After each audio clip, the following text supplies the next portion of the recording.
Find you an Asian, say, here, Mr. Asian, take $100. Find you a Jew, here, Mr. Jewish man, you take $100. What's wrong with you? Don't you understand that giving away your money means you will have no money left?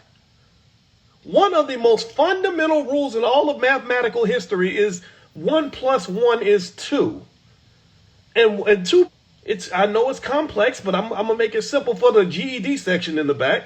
That 3 - 1 is 2, and 2 - 1 is 1, and 1 - 1 is 0. So if you keep adding minuses to the equation, then you're going to lose a lot of your wealth. All your black wealth will be gone. It's going to be depleted. It's going to disappear. So what I'm saying to you is that, look, I didn't mean to be mean. I know I saw I made a comment in there, and I saw a bunch of responses. And I didn't look at the responses because I just don't have a lot of time to hang out on the internet like that. And I said I probably offended some people. You know, I know that sometimes my name carries into spaces, and I don't even know where those spaces are. And I didn't want to hurt nobody's feelings, but shit, I mean, I'm sorry, but somebody's got to say it. You know, seriously, I think it's important to kind of check the rappers and say, look, be as creative as you want to be. Be brilliant. You're brilliant. But use that brilliance in a way that's going to add value to the community, not take away from it. Okay? All right, so with that said, do me a favor, hit the thumbs up button, thumbs up, share, subscribe. And also I want to mention to you guys that that I actually put together some content on stock options. If you want to get started on stock options, I have some free stuff that you can go take a look at. Basically 5 ways that stock options can increase your income right away. And the URL to go take a look at that is drboyceoptions.com. So if you go to drboyceoptions.com, you can take a look and just, feel free. I think stock options are a great way to enhance your wealth. So feel free to go take a look at that. All right.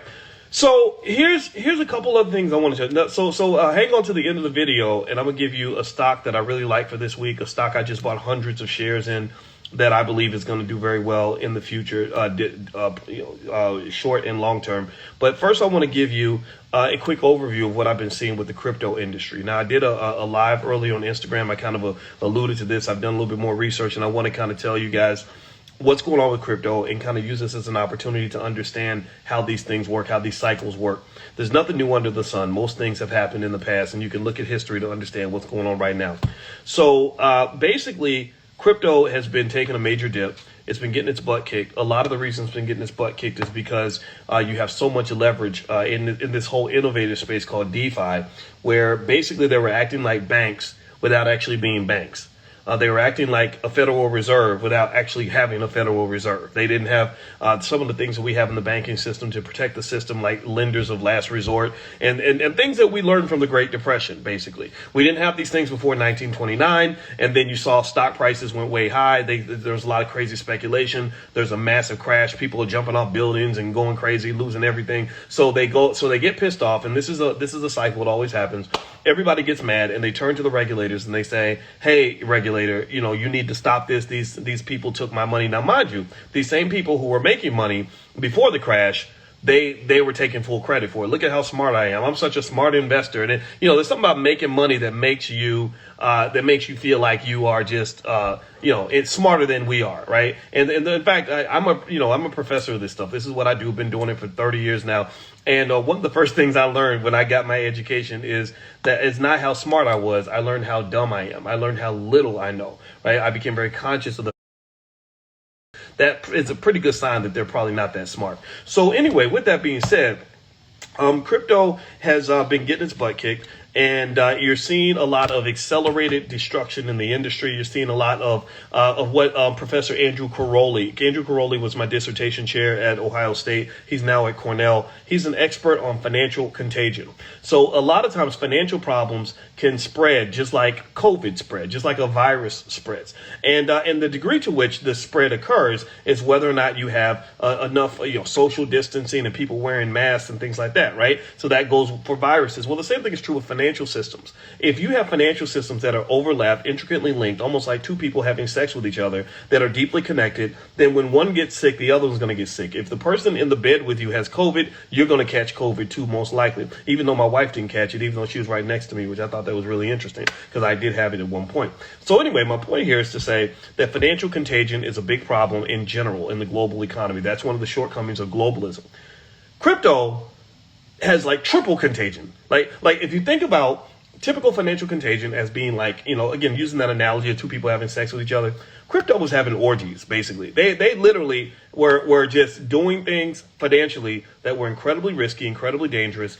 And it was very hard to warn people about that, because it's kind of hard to warn people about the risk of using drugs if they're high, right? If they've never seen a tragedy, they've never seen anybody hauled off in an ambulance, they've never had the police come and raid their house. So you come to a person that's high on drugs and you say, hey, that stuff can kill you. They're gonna be like, yeah, whatever, get out of here, man, you're messing up the party. So when people try to sort of warn the crypto industry of the risks of all this financial contagion, all this of what's going on with DeFi in terms of all of the degree to which all these institutions were linked, nobody listened. Especially with their bunch of 27-year-olds who made $1 billion, you can't tell them shit, right? Because they basically are going to, tell you that you're stupid and you're old because look at us, we're making money, right? Okay, whatever.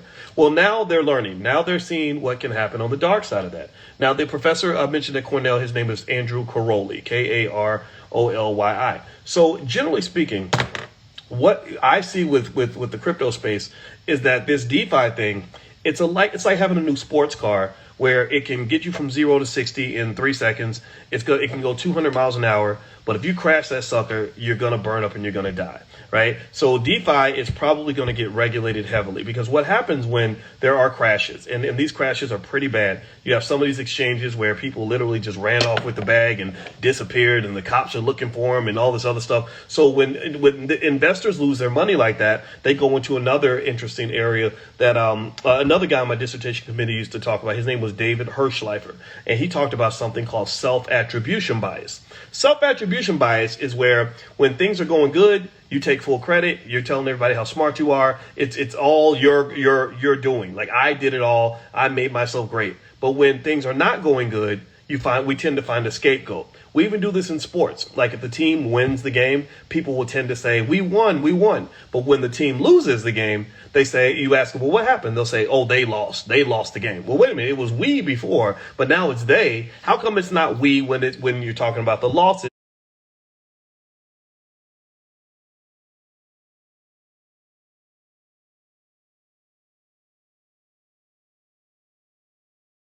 When you're talking about the